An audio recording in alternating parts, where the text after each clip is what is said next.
The wind screamed across the broken land, throwing sand and ash into the empty skies.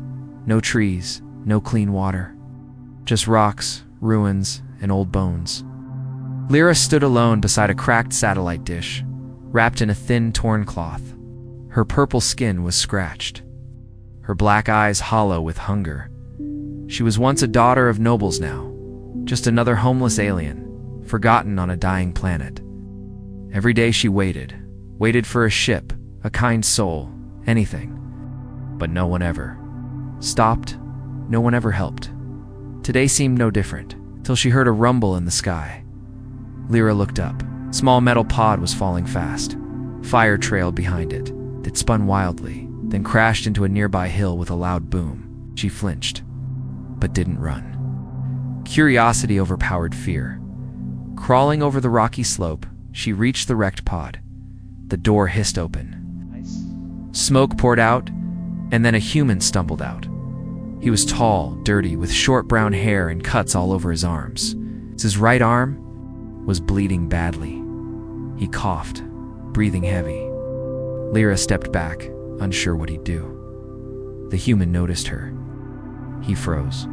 His eyes scanned her skinny figure, the hunger on her face, the fear in her eyes. Then he pulled something from his jacket, a food bar. Without a word, he walked over and handed it to her. Lyra blinked, confused. "Why?" she whispered in her own language, but he didn't seem to understand. The human smiled slightly, nodded, and sat down on a rock. He leaned back, closed his eyes, and breathed slowly like he was ready to sleep forever. Lyra unwrapped the bar quickly. It tasted sweet. She hadn't eaten in 2 days. She stared at the human while chewing. Who was he? Why give her food when he looked half dead himself? That night, the temperature dropped fast. Cold wind howled through the rocks. Lyra pulled her cloth tighter around her and tried to curl into a corner, but the wind was cruel. She turned her head and saw the human working. Even with a bleeding arm, he was lifting stones, stacking them. He was building something. She crawled closer, watching. In just a few hours, the human had built a short wall from heavy rocks, blocking the wind. He motioned for her to come over. Lyra hesitated, then slowly walked to the wall. The human sat behind it, wrapping a piece of cloth around his wound. Lyra sat beside him. It was warmer here. The wall blocked most of the wind. He didn't talk. He just looked at the stars. Lyra stayed quiet too. But deep inside, something moved, something she hadn't felt in a long time. Safety, for the first time in months. She fell asleep without fear, but safety never lasted on this planet. In the middle of the night, something shimmered above. A strange humming sound grew louder. Lyra didn't hear it at first until the rocks beneath her began to vibrate. She opened her eyes. The human was already awake, crouched low, staring into the dark. Then she saw them. 2 massive figures were floating down from the sky. Their bodies were covered in silver armor, glowing with power. They were taller than any species she knew, their helmets shaped like skulls. These were not rescuers. These were hunters, elite alien warriors, the kind her people once worshipped as gods of war, and they weren't here for her. They were looking straight at the human. One pointed. "There," he said, in a deep, echoing voice. "That's him. That's the one from the report." The other one's armor pulsed. "He doesn't look like much. Let's end this fast." Lyra's heart pounded. She didn't understand everything, but one thing was clear. These were killers. They wanted the human. She turned to him, expecting fear. But Jakia, she heard his name. Once Jack didn't flinch, didn't run. He slowly stood up and picked up a large rock. Not a gun, not a blade, just a rock. Was he crazy? The warriors landed with a thud, one on each side of the camp. Jack looked at Lyra calmly, pushed her back behind the stone wall. She clutched her chest, eyes wide. The last thing she saw before hiding was Jack walking toward giants, with a rock in his hand and a look that said he had done this before. The wind carried silence across the rocky plain, but the moment felt louder than war. Lyra stayed hidden behind the wall, heart pounding. She gripped the stone floor.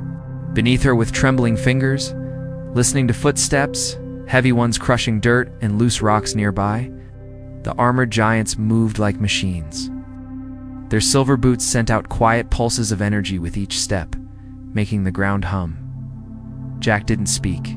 He didn't shout or threaten, just stared at them, two elite alien warriors, the kind bred for destruction, praised as living weapons.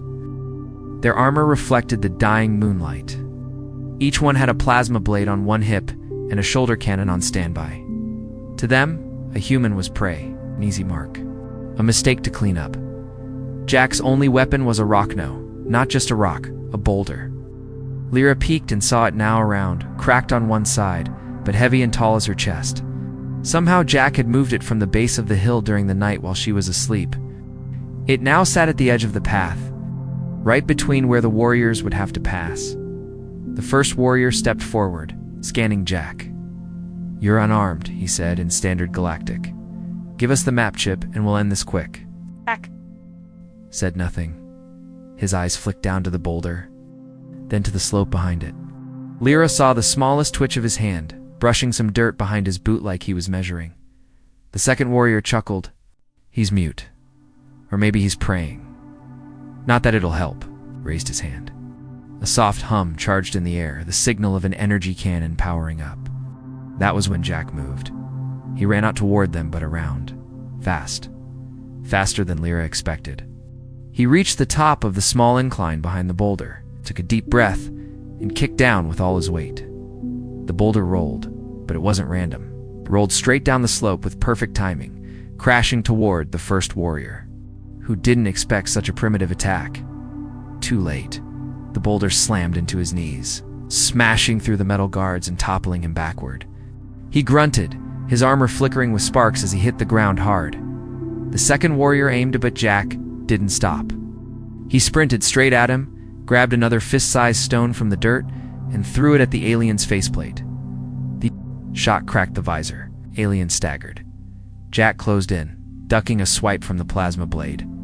He moved low, grabbed a metal bar from the crash site, and jabbed it into a soft gap beneath the warrior's arm. Electricity sparked. The alien roared and dropped his weapon. Lyra stared in shock. This wasn't just luck. This wasn't madness. This was strategy. Every motion was practiced. Every step was planned. Jack fought with no armor, no laser, no shield, but every swing of his arm hit with meaning.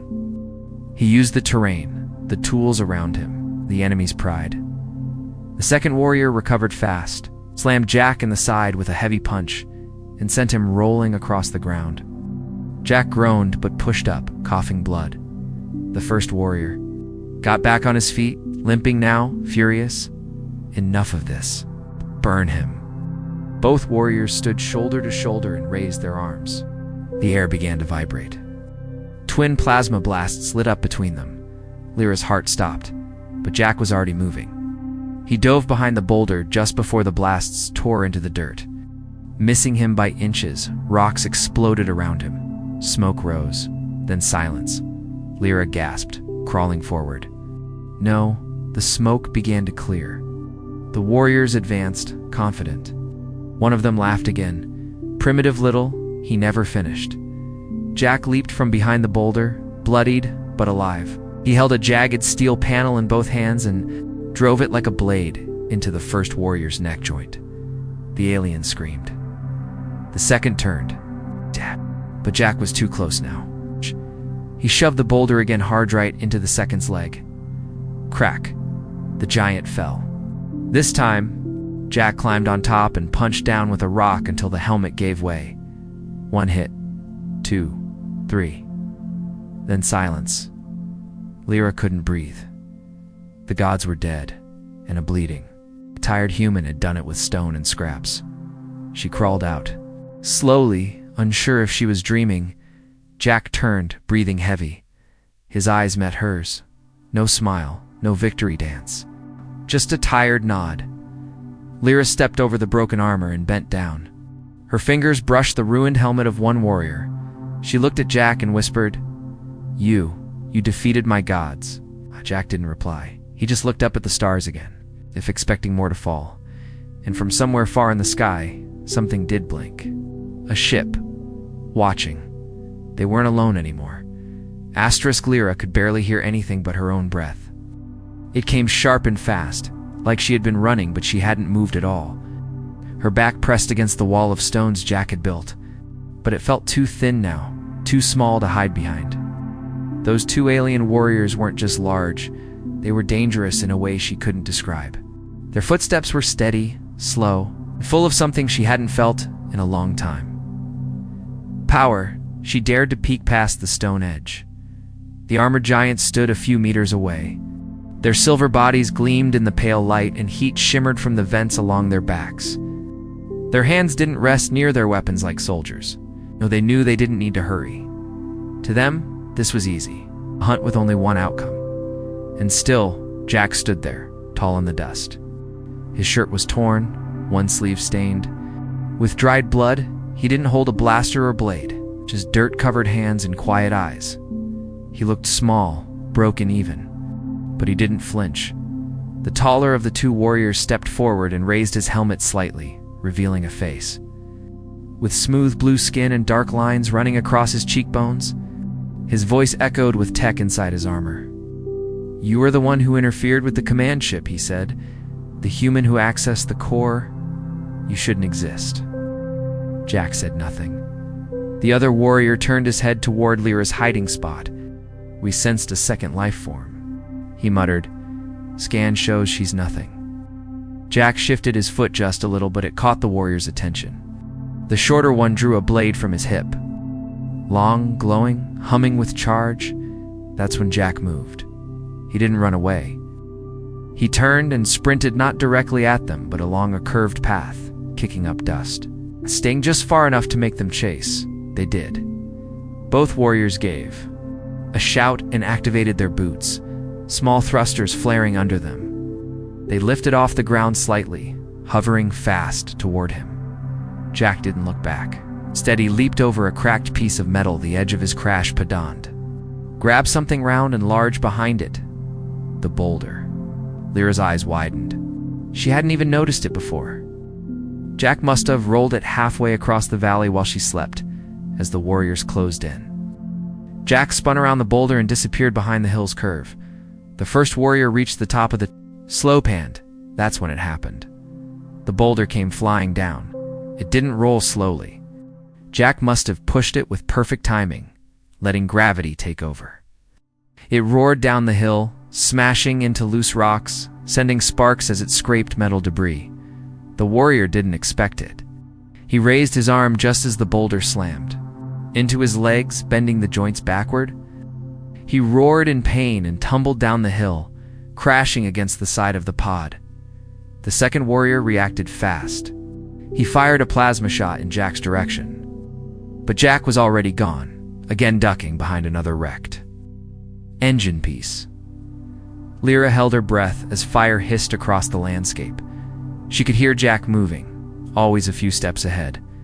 Always. Using the terrain, the wounded warrior tried to rise, sparks flying from his damaged suit. He stood halfway, just enough to see Jack pop up from behind the pod and swing a heavy shard of metal straight into his faceplate. Hellet. The faceplate shattered like glass. The warrior's head snapped back. He collapsed with a deep thud, the metal of his armor still glowing. The second one yelled in rage and flew forward, crashing into the ground next to Jack. The two fought fast, messy. Jack ducked a blade strike, slammed his elbow into the alien's side, then tried to grab his weapon arm. But this warrior was stronger.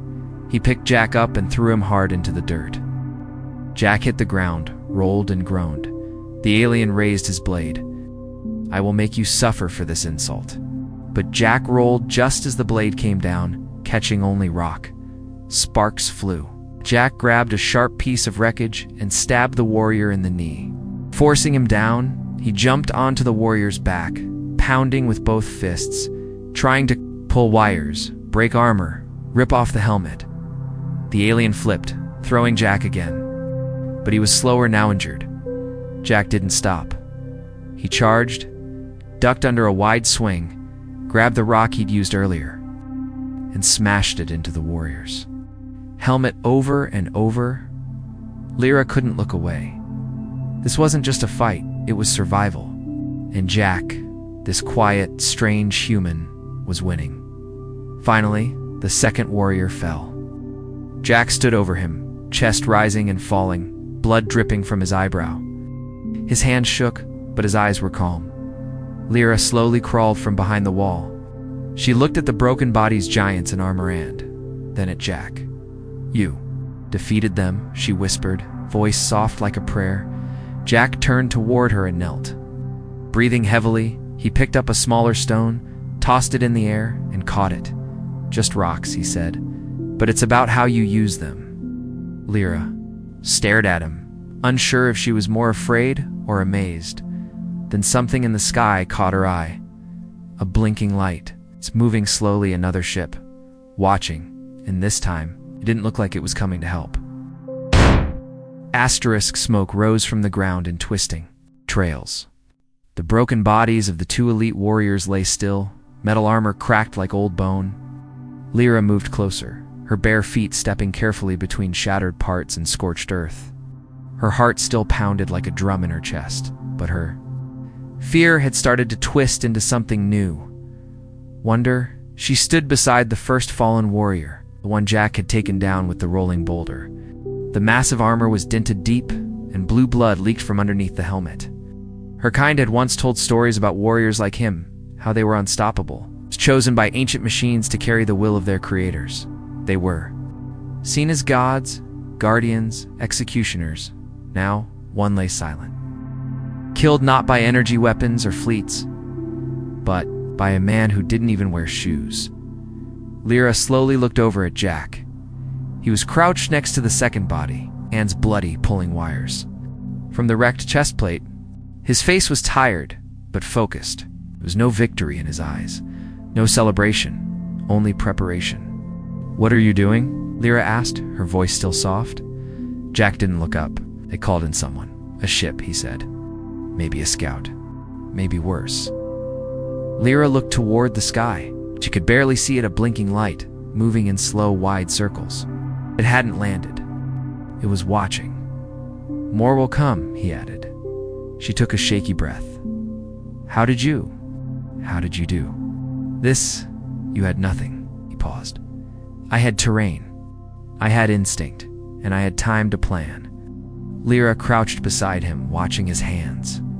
He pulled out a small power cell and stuffed it in his pocket. Then he yanked off a half-melted cable and looped it like rope. "You knew they would come," she said. "I knew someone would. This planet may be dead, but it's got old tech buried all over it. That core they're after? I found it before I crashed." Lyra stared at him. She didn't know whether to call him foolish or brilliant.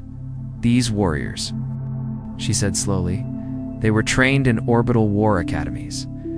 They've taken down rebel colonies, space pirates, even storm beasts. And you fought them with rocks." Jack finally looked up at her. They weren't expecting someone who didn't play by the rules. He stood, wiping his hands on a cloth, and picked up a jagged shoulder plate from one of the warriors. He tested its weight, then slung it across his chest like a shield. Lyra watched him move. There was something almost animal about him, sharp, quiet, always watching. It made sense now why he didn't talk much. He was always thinking, listening, building something inside his head. She walked over to the second body and stared at the split helmet. "These gods," she whispered, "used to fear them." Jack glanced at her. "They bleed like anyone else." "No," she said, shaking her head. "You don't understand, my people. They believed these warriors couldn't be killed. If one died, the others would burn entire planets in revenge." Jack tightened the strap on his shoulder armor. "Then we'd better be ready." They moved quickly after that. Jack led her toward a rocky ridge not far from the crash site. As they climbed, Lyra looked back at the small shelter he had built from stones. It felt like something from another life now. Something soft, too soft. Jack stopped at the top of the hill. From there, they could see far across the dry plains. Old ship pieces were scattered across the surface, half buried from past battles. The blinking light above had stopped moving. It hovered now closer. "They're scanning," Jack muttered, "trying to find out what killed their men." Lyra knelt beside him. "Will they attack?" He didn't answer. Instead, he pointed to a deep crack in the ground ahead, like a long wound in the earth. "We'll hide there. If they land, we strike from below." Lyra hesitated. "Strike? I don't have weapons. I'm not a fighter." Jack gave her a small look, then picked up a stone from the ground and placed it in her hand. "You don't need weapons," he said. "Just eyes, hands, and the will to survive." She stared at the stone. It felt heavy, not just in weight, but in meaning. "You saw what I did," he said. "Now it's your turn to decide who you are." They climbed down into the crack together. Inside, it was dark, the air thick with dust and silence. Jack started stacking rocks against building traps, choke points, hiding spots. Lyra watched, then slowly began helping. Her hands shook, but she worked. One stone, then another. Above them, the sky began to glow faint blue. The ship was descending, but this time, Lyra wasn't just hiding, she was waiting, and in her palm, she still held the stone Jack gave her. Asterisk, the crack in the earth stretched like a scar across the wasteland. Dry air drifted above it, silent but not still. Jack crouched low behind a natural ledge, carefully wrapping a thick cable around a stone spike. He worked fast, eyes scanning the sky, hands moving like he'd done this 100 times before. Lyra stayed close, hidden under a rocky outcrop. Her fingers still clutched the stone Jack had given her. Her palms were sweaty. Her heart beat louder with every second. But she didn't feel helpless anymore. Not exactly. She watched Jack jam a plasma battery into a pit of sharp bones and scrap metal.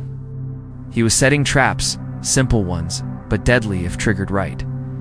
"You've done this before," she said softly. Jack didn't look up. "Yeah, where?"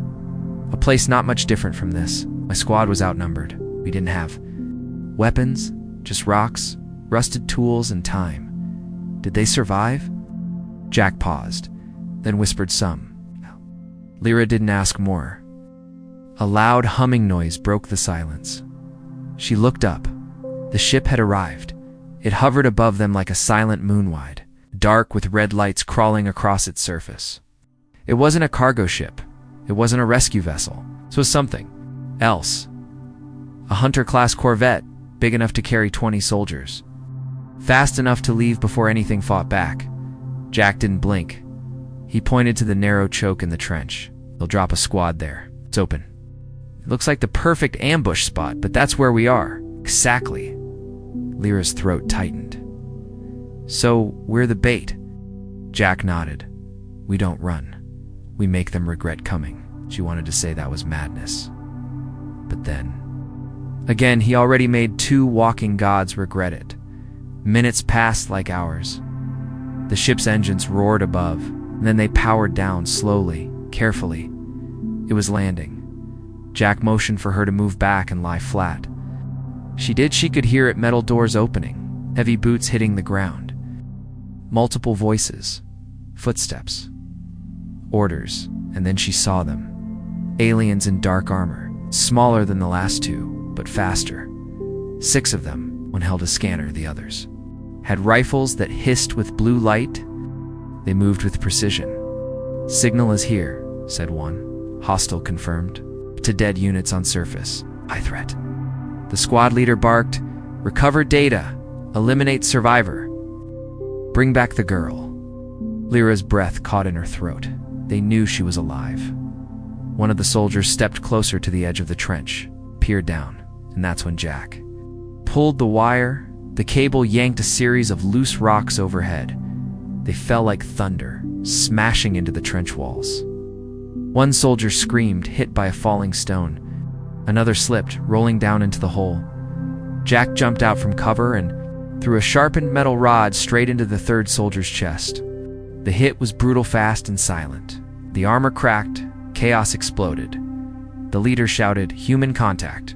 All units engage." But they couldn't see Jack anymore. He disappeared behind the wall of bones. Lyra stayed down. down, shaking. Dust rained. From above, gunfire cracked the air. One energy bolt slammed just feet from her, burning into the rock. She wanted to run, but she didn't. Single quotes. Jack had said something earlier. You don't need weapons, just eyes, hands, and the will to survive. She gripped her stone tighter. A soldier dropped into the trench right beside her. Lyra froze. He looked down at her and grinned behind his half-mask. There you are. She swung the stone hard. The edge of it cracked against his faceplate, dunning him. He stumbled, and she swung again. This time the stone connected with his throat. He gurgled and fell to his knees.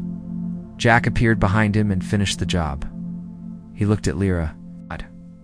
You hit him? She blinked, panting. I hit him. A blast rang out, forcing them both to duck. Jack pulled her behind a fallen metal plate. You did good. Lyra's hands trembled, but inside her chest, something else burned. She wasn't just surviving anymore. She was fighting. The last soldiers regrouped at the top of the trench. Jack saw one throw a smoke grenade down into the hole. He cursed and grabbed Lyra's hand. Move. They ran deeper into the crack, coughing through the smoke. The narrow walls turned into a tunnel, and soon they slid into an old cave half buried. In dirt, they hid behind a stone pillar, breathing hard. Lyra looked at him, eyes wide. What now? Jack looked toward the cave entrance. Now We fight smarter. He pointed at the walls, thin cracked, full of loose gravel. If they come in here, we bury them. Lyra nodded. Her arms hurt, her knees were scraped. But she didn't feel weak anymore. She felt ready. Outside, footsteps came closer. Flashlights danced across the trench, and somewhere above, the hunter ship scanned the ground, again still searching, still hunting. But it didn't know something had changed. This wasn't just a rescue anymore. This was war, and one human with. A cave, some stone traps, and a girl who'd once been too scared to stand was going to win it. Asterisk. The cave trembled under the footsteps of armored soldiers above. Dust floated down in thin streams from the cracks in the ceiling. Jack stood still, one hand braced on the cave wall, the other gripping a heavy piece of scrap metal shaped like a hook. Beside him, Lyra crouched low, still clutching her stone. Like it was the last piece of her old life worth holding, they had minutes. Maybe less, Lyra whispered. How many do you think are left? Jack didn't answer right away. He listened to sets of boots moving above. Maybe 3. Quiet, careful. 2. Many, he finally said. But they're unsure. Scared that gives us a chance. He pointed to a fault line across the ceiling, hairline cracks, dried roots, holding bits of dirt, stones barely clinging in place. If we get them to walk under that, we can bring it down. Lyra looked at the ceiling, then at him. how'd you? We make them do that? Jack gave a tired grin. We bait them. He turned, walked toward the mouth of the cave, and picked up a broken helmet one of the fallen soldiers. Then he tossed it just far enough into the open trench for the enemy to hear. The metallic clang echoed like a signal bell. Voices followed, their movement. 2 soldiers dropped into the trench. One scanned the ground. Skung, signal confirmed. They're inside the cave. They're cornered. Jack retreated into the dark, but not far. He waited behind a pillar, breathing slow, crouched like a shadow. The soldiers stepped inside. One raised a high-powered torch. This is command. Entering the tunnel, Lyra swallowed. Her heart was racing again. She could feel the stone trembling. In her grip, Jack pointed at the ceiling. She nodded. The soldiers advanced deeper. Thermal is faint. They're hiding behind cover, one muttered. 10 more steps. Jack raised the hook. His eyes locked with Lyra. Single quotes. Now he jammed the hook into the wall. Seam. And pulled. Hard, the ceiling above them cracked with a loud snap. Dirt exploded from above as the entire fault line split open. Huge stones came crashing down with a thunderous roar.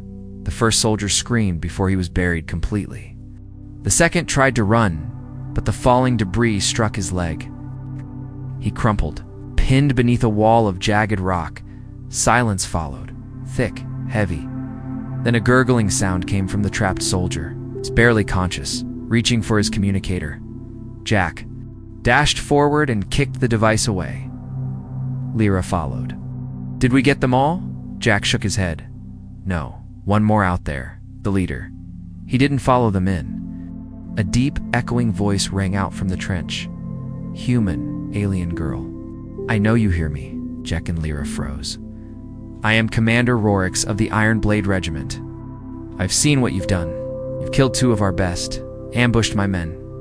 Clever, yes, but now you've run out of places to hide." His voice was calm. "Too calm. I'm giving you one offer. Come out. Surrender. I will kill you quickly. The girl will be taken alive." Lyra gritted her teeth. Sounds like he believes every word. Jack stared at the cave wall as if seeing through it. "He's buying time," Jack said. "He's calling reinforcements. Maybe drones. Maybe a strike. Then what do we do?" Jack looked at her. "We flipped the game."